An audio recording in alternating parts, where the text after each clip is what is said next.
Well, how are you? Good morning. Good morning.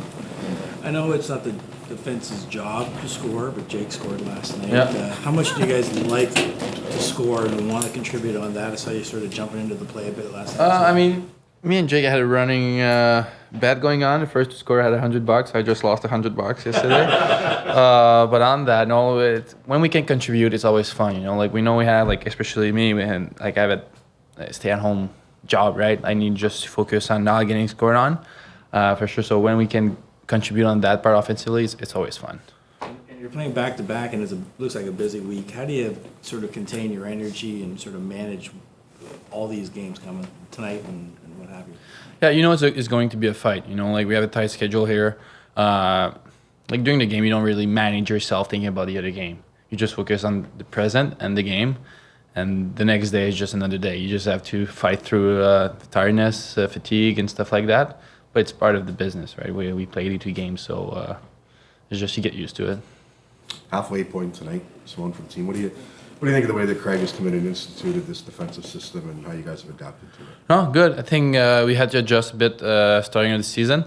But now I think everybody's just on board, on the same page. So I think Craig did a good job on that point, just getting everybody on the same page and working together towards the same point. And no, it's just excited to keep going here. How would you describe the differences in the D zone for you guys?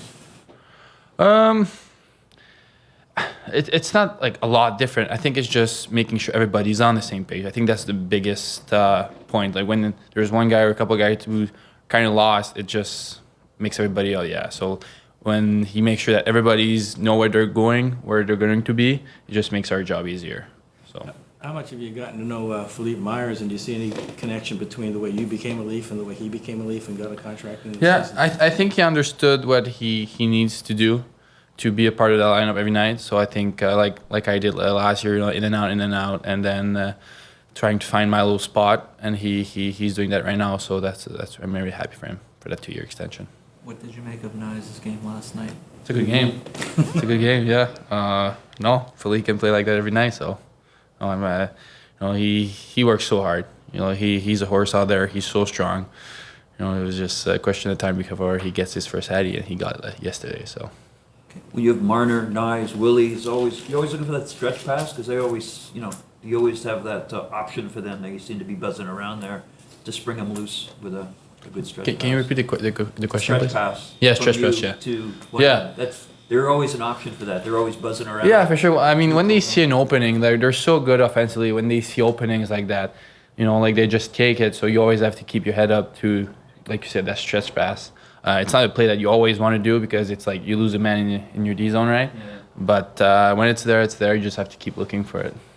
What did you think of Austin's return, misses 6 games and has a 3-point night? Yeah, no, it's good to see him on the ice with us again. You know, he's been dealing with some stuff. He was great last night. Showed a lot of effort to get that last goal there. Just having him around, it's always good. He's such a good guy, a good player. So happy to have him around. And what are the challenges the Flyers present? They're a hardworking team. You know, they transition the puck real well. They compete. So I know it's going to be a fight tonight, especially around our net. So we just had to be harder than them and ready. I know he's just a rookie, but is there anything that stood out about the Flyers rookie, Matthew Michkov? No, he's really good offensively. So obviously we take a look at everybody. He's good on the power play as well. So no, we just got to contain, you know, make sure he doesn't get those chances.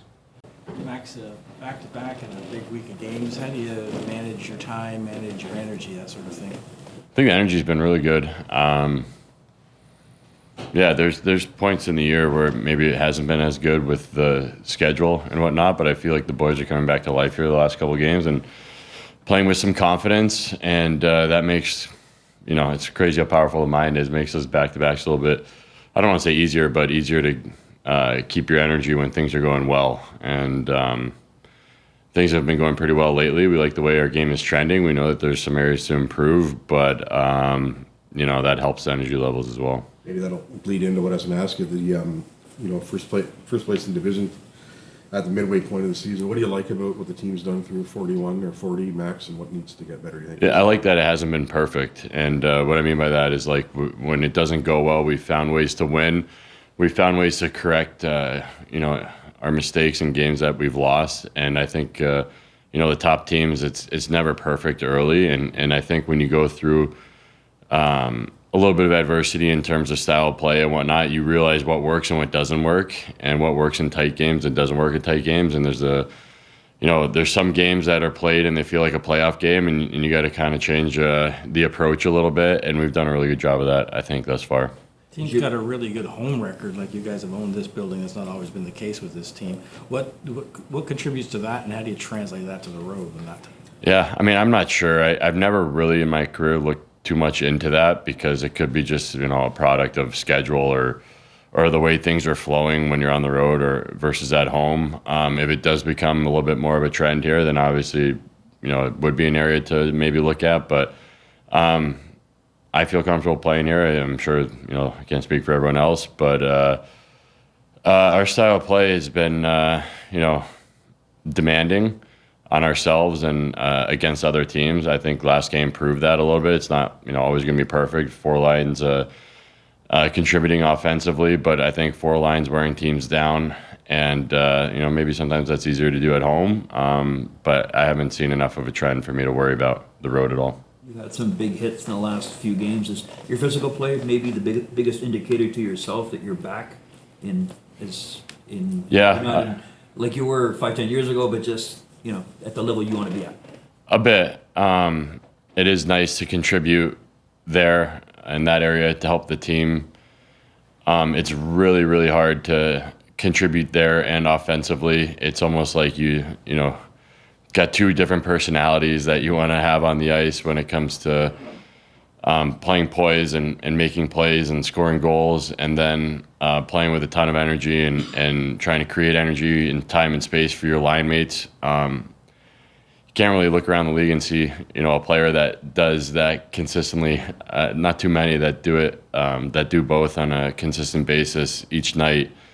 And it is a tough job, but I do have to balance it better, I think, of being able to make plays with my line mates and then also create time and space for them as well. What does that game like last night do for Matthew Knies moving forward? It's huge. I mean, obviously, I don't know how long his mini drought was, but he was playing some really good hockey as of late. I thought his last, I think 2 games ago was one of his better games, or maybe 3 games ago. And then to see, maybe a little bit of bounce to start, and then that kick starts the confidence. And he was just playing the same way, and pucks find its way in when you have that confidence. So. Obviously it doesn't hurt, Austin coming back and helping him out. But he was playing really well as of late, and it's nice to see him get rewarded. As a young player, what stands out most about his play in general? Definitely his physicality. I think people have mentioned, often how big and strong he is, and young guys normally come in the league, and that's kind of the area most of the time that they want to improve, and he's almost the opposite of that, where he comes in, he's already big and strong, and he uses his body really well as also. So I mean, it's guys like that. I think if he's always driving the net, especially and I mentioned these playoff like games or even in the playoffs, like guys like that take defenders wide, it makes for a long night and a long series when guys are constantly doing that. When a guy like Knies is protecting the puck and bringing it hard to the paint, it's really, really hard to play against. It makes teams have to come back and stop in their own end, which is obviously also very tiring. And a big part of this team and the way we want to play is the way that he's been playing as of late. Soft spot for you play the Flyers? Soft spot? No, not really. What do you expect of them tonight? Very hard-working team, very competitive team. Probably one of the quickest teams we'll see this year in transition, from defense to offense. They're gone. Their D are very active, and they get up the ice very quickly. Yeah, and they're highly competitive. What particularly stood out about Matthew Michkov? Well, his skill, he's got a really good shot, and he knows. He has a nose for the net. He's, I don't know who I could compare him to, but he's a highly skilled player that really, he can really shoot the puck, and looks to shoot. Any lineup changes tonight, Craig? No. So you're starting goalie? Hildeby. And why Dennis, and what are you expecting from him tonight? Well, I mean, it's a back-to-back game. That's why he's in. The normal, like, he's still a young guy and learning, but he's battled for us when he's been in there this year, and he plays with confidence, great size and net. So I mean, he's still learning, but he's learning in the NHL right now. Right, halfway point for you guys tonight. You're in first in the division. Pacioretty was just saying he likes that it hasn't been perfect, and that there's been times where you've had to overcome adversity to win hockey games. Yeah. How have you seen the first half, do you think? Yeah, for sure. I think we've been in a lot of tight games this year, which is a good thing. Learning how to win those games, going into third periods with leads, and playing a good period, like low event in the third. We're not shooting ourselves in the foot. A lot of good things have happened in the first half here, and there's obviously things that we need to keep improving on. We can't get complacent. Is there something that you have in mind that way? Like, what would be the target, if you would, to see improvement on in the next little while here? Rush defense. I think that's always a concern for every team, though. It's such a fast league, and teams transition so quick, and the D are always up in the play, and just some better sort outs. And I think there's a lot of times where we can manage the puck better and not give opportunities to teams the other way. And we're getting better at it. Trust me. Like, I think our team's bought into putting the puck deep and going to work, but there's still improvement that can be made. To Kevin's question, if there was ever a team you were maybe born to play for and coach for, it would be Philly. What do you remember? Yeah, no, about I mean, those years? listen, if you look back, Bob Clark and Paul Holmgren were really the two guys that are huge in my career. They gave me an opportunity to play in the league, first of all, brought me back for a second time, then brought me in to coach. So they were really, at the forefront of me from a player to a coach, and they've done a lot for me. And, it's a great organization. Mr. Snyder was a great owner. I have a ton of respect for, what they've done for me.